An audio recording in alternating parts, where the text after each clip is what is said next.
RadioOnFire.com, yours truly, Diamond K, in here. Thank you for joining me. You know, when we talk about the news and the stories as it relates to the current president of the United States, when we start to talk about the current president of the United States and the news as it relates to him, I feel sometimes like we're talking about children or child. When we talk about him, what happens with children? I have 3 sisters.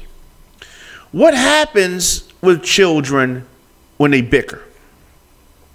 Or when one of the kids doesn't get their way? They got to go tit for tat. You do something to them, they do something to you. It's back and forth and back and forth. And that's where we're at right now with this president, Donald Trump. The fact that Donald Trump is even the president is troubling. And when we talk about why Donald Trump is president or how he became president, you know, certain people really stick out in my mind. So before we even get to Trump and his tit for tat with Nancy Pelosi, let's talk about the people who I saw, who I talked to online, argued with, had conversations with, people who said, these are people from the hood, people that said, doesn't matter who's the president. People that said, doesn't matter who's the president. I'm talking about back in 2016 during the election. They said, doesn't matter who's the president. Whoever the president is doesn't affect me.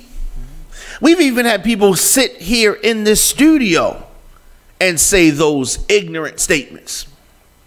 It doesn't matter who the president is, doesn't affect me or my money.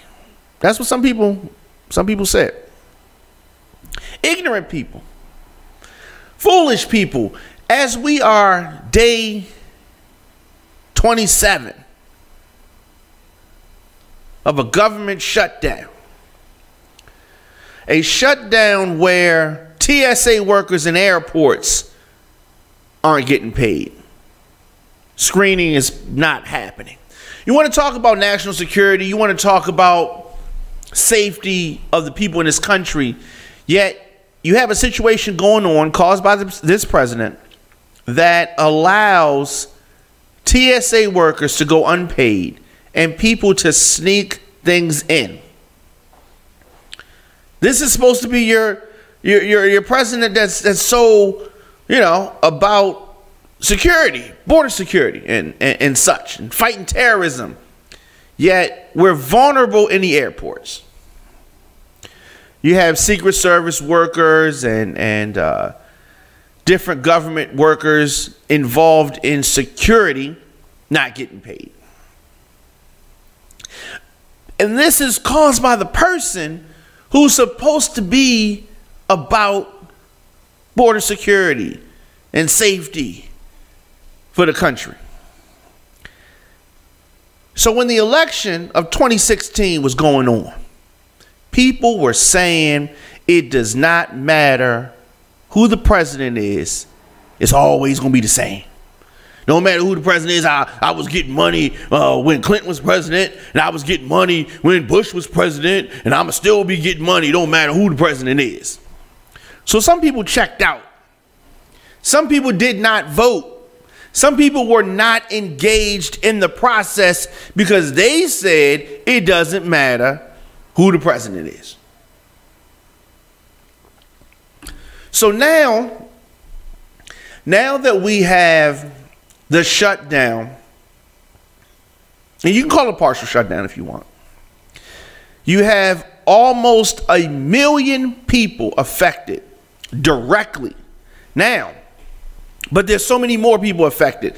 These almost 1 million people that are paid by the government. Now you also have people who are contracted. They're not paid directly by the government. You have people who work in restaurants, who have businesses, cab drivers, just all type of services that people have that do business with people who work for the government that are also affected. You have government workers. You have a government job. It's supposed to be a good job, but there's no security in the government jobs. And then people sat and they said, I'm not going to vote. I don't care who the president is. Doesn't affect me. Really? Really? Many of these people who said that are people who count on services from the government. We're talking about SNAP. We're talking about food stamps. We're talking about those type of benefits. Directly or indirectly.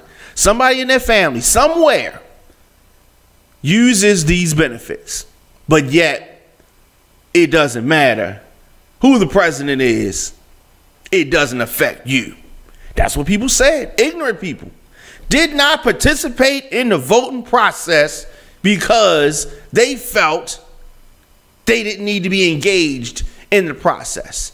And by hook and crook, we got Donald Trump, the real estate tycoon, the reality TV producer, in the White House. Now, you all know that if Hillary Clinton was in the office, the government would not be shut down right now. Because no sane person would shut the government down for this reason, for this long, and being prepared to shut down for long periods of time. There are too many people affected. This is bigger than the wall. But here's the thing, it's not even about the wall for Trump. It's about saving face. It's about what some people think. But he's supposed to be the leader. He should be able to take his supporters to wherever he's going, because he's such a great negotiator. But he's a negotiator that hasn't made any deals. So when 2020 is upon us and we're on the cusp of it, these same people who were not engaged last time, these same people, you're going to have another opportunity to redeem yourselves in the eyes of your children, in the eyes of your family, and in the eyes of your countrymen and women. Redeeming yourselves by becoming involved in this process. You see now that income tax threatened. They're going to try to say it's not, but it is. Threatened to be delayed bare minimum. Food stamps, SNAP, to be affected. That's the way it looks. When you see the reality of these things now, you know that who's in office affects you. We need you to be engaged in this process going forward. Don't tell people it doesn't matter who the president is. Don't tell people, don't say out your mouth you're not going to vote because you don't care, because people's lives, livelihood, houses, food is affected. Things can get worse if we do not participate in the process. So, going forward, this shutdown battle between Donald Trump and House Speaker Nancy Pelosi, as I said in the beginning, is like kids, tit for tat. Donald Trump is the child in this scenario. Nancy Pelosi was going on a planned trip overseas to, Afghanistan, Brussels, speak to some of the troops. This was a planned trip. It was not something that was disclosed to the public prior, but it was something that was planned. And even though Trump has made a similar war zone stop during the shutdown, and Republicans have made trips as well, he has done the childish thing of grounding her, not allowing her to fly on this military plane. That was planned. And Trump said this: obviously, you would like to make your journey by flying commercial. That would certainly be your prerogative. So he's saying sarcastically, she can fly commercial if she wants, but she's not going to get a military plane. He's doing this in response to the fact that the well-seasoned leader told him that he should not give his State of the Union speech during the shutdown. And I understand why she may have said that. I personally think that him giving it during the shutdown would expose how bad some things are. But she is subscribing to a different philosophy, and she thinks that he would try to rally his base and use the opportunity to speak negative about her and her fellow Democrats during that time, and they would have to sit there and take it.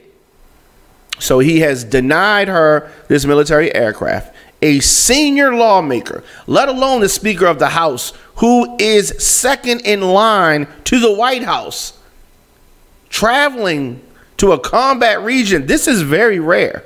This is very rare. Many lawmakers caught off guard by this. Caught off guard. But this political tit-for-tat between Trump and Pelosi is going to continue. So who knows? It's her move next, and he's going to go.